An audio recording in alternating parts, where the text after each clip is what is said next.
नमस्कार, India news in खबर में आपका स्वागत है। मैं विद्याशंकर तिवारी। क्या चीन ने भारत को 1962 की तरह धोखा दिया है? भारत कहां मात खा गया, कहां उससे चूक हुई? चीन कैसे भारतीय सीमा में घुसपैठ करने में कामयाब हो गया? इसके पीछे जाएंगे तो चीन की जो रणनीति निकल करके आ रही है, जो साजिश निकल करके आ रही है, रणनीति तो है कारगिल की तरह, जैसे पाकिस्तान के घुसपैठियों ने घुसपैठ किया था, और जो रणनीति है वो कोरोना की आड़ है। हुआ ये था कि मार्च में भारतीय सैनिकों की जो वहाँ पे तैनाती थी, आईटीबीपी और भारतीय सैनिकों के एक अभ्यास होता है। उस अभ्यास को मार्च में इसलिए टाल दिया गया कि क्योंकि कुछ जवानों में कोरोना संक्रमित होना निकला था। चीन भी अभ्यास करता है और चीन ने भी अपना अभ्यास टाल दिया था, और थोड़ा सा भारत जो है उधर की तरफ से उसका ध्यान हटा, क्योंकि उसने ये सोचा ही नहीं था कि चीन ऐसा करेगा। चीन ने अभ्यास तो टाल दिया, लेकिन उसने क्या किया कि गलवान घाटी और पैंगोंग से झील, वहाँ पे अचानक अपने सैनिक 3,500 हजार के आसपास, एक जगह 3400 और 13600 भेज दिए। ये एग्जैक्ट कब घटनाक्रम हुआ ये नहीं पता। मार्च में अभ्यास टलता है और अप्रैल के लास्ट में चीनी सैनिकों की गतिविधियाँ देखी जाती है। 5 मई को पहला टकराव होता है भारतीय सैनिक और चीनी सैनिकों में। लिहाजा माना जा रहा है कि ये काम उसने अप्रैल में किया। तब तक वो कोरोना पे वहाँ पे अपना वो कमांड कर चुका था, कंट्रोल कर चुका था, और भारत को उसने धोखा दे दिया।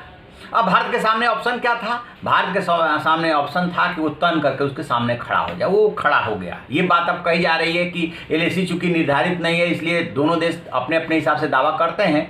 ये हो सकती है गोलमोल बातें, लेकिन जो खबरें आ रही है, यद्यपि इसकी कोई पुष्टि नहीं हुई है, वो खबरें आ रही है, वो खबरें ये है कि भारतीय सीमा में वो घुस आए हैं 2-3 किलोमीटर अंदर तक। सुनिए ये रिपोर्ट। चीन ने इस बार कारगिल की तरह भारत में घुसपैठ की है। आईटीबीपी के सब सेक्टर नॉर्थ में मार्च में अभ्यास होने वाला था। दोनों देश यानी कि चाइना और भारत ये अभ्यास करते हैं जवाबी कार्रवाई के रूप में। लेकिन इस बार क्या हुआ कि कुछ जवानों में कोरोना पॉजिटिव निकला था, इसलिए इस अभ्यास को टाल दिया गया। और ये जो अभ्यास होता है इसमें हिमाचल बेस के जवान शामिल होते हैं। तो हुआ क्या कि जो लद्दाख का वो एरिया है वो थोड़ा खाली पड़ गया। इसका फ़ायदा उठाते हुए चीन ने भारत के पीठ में छुरा भोंका, और उसने क्या किया कि अपने जवानों को दोनों इलाकों में, गलवान घाटी और पैंगोंग से झील के करीब फिंगर एरिया में तैनात कर दिया। इसके बाद चीनी सैनिकों के पहुंचने के कारण जो सबसे बड़ा खतरा पैदा हुआ है वो डीओबी और कर्राकोरम पास से लेह तक जाने के लिए पिछले साल जो 255 किलोमीटर लंबी सड़क बनाई गई थी, उससे संपर्क टूटने का खतरा मंडराने लगा है, या उस पर खतरा आ गया है। भारत को इस बारे में जैसे ही पता चला, उसने सभी कोविड-19 के प्रोटोकॉल को तोड़ते हुए लेह में अपने सैनिकों को तुरंत इलाके में भेजा। हालांकि चीन चालाकी कर चुका था, देर हो चुकी थी, और जो जानकारी मिल रही है उसके मुताबिक गलवान में चीन के करीब 3400 सैनिक तैनात है, जबकि पैंगोंग लेक के पास में 3600 चीनी सैनिकों की तैनाती है।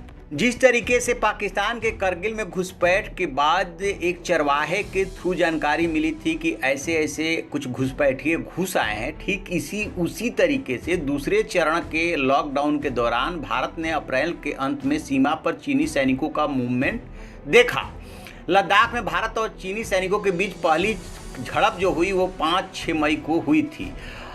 ये बताया जा रहा है कि इसमें वो जो दूसरा लॉकडाउन था उसी दौरान घुस आए थे, और ये बात पता चली भारत को अप्रैल के लास्ट में, और नतीजा सामने आया जब भारतीय सैनिकों ने विरोध किया तो 5 मई को। अब रक्षा मंत्री राजनाथ सिंह स्वीकार कर चुके हैं कि चीन ने सीमा पे जो है काफ़ी संख्या में उसके सैनिक मौजूद हैं, उसने अपनी संख्या बढ़ाई है। तो इतनी तो पुष्टि हो ही रही है कि चीन ने सैनिकों को एक सोची समझी रणनीति के तहत रणनीतिक रूप से, सामरिक रूप से 2 महत्वपूर्ण पॉइंट पे भेजा, और वो दोनों महत्वपूर्ण पॉइंट भारत के एलएसी जहां मानता है भारत, वो उसकी सीमा में आ गए हैं, भारत के सीमा में घुस गए हैं।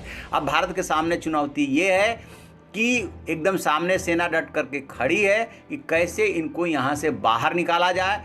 बातचीत का जरिया ठीक रहेगा या युद्ध की नौबत आएगी, ये देखने वाली बात होगी।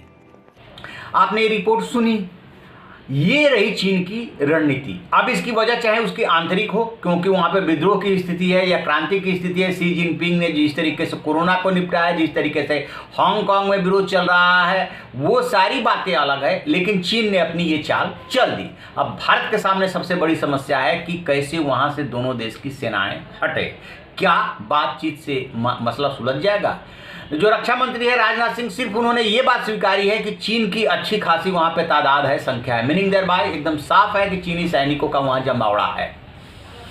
और 6 जून को लेफ्टिनेंट जनरल लेवल की टॉक होने जा रही है। मिलिट्री में, आर्मी में ये जो 2nd नंबर का पोस्ट होता है, बहुत महत्वपूर्ण पोस्ट होता है। उसमें क्या निकलेगा नतीजा ये नहीं पता, लेकिन बहुत ही संवेदनशील स्थिति है, कुछ भी हो सकता है।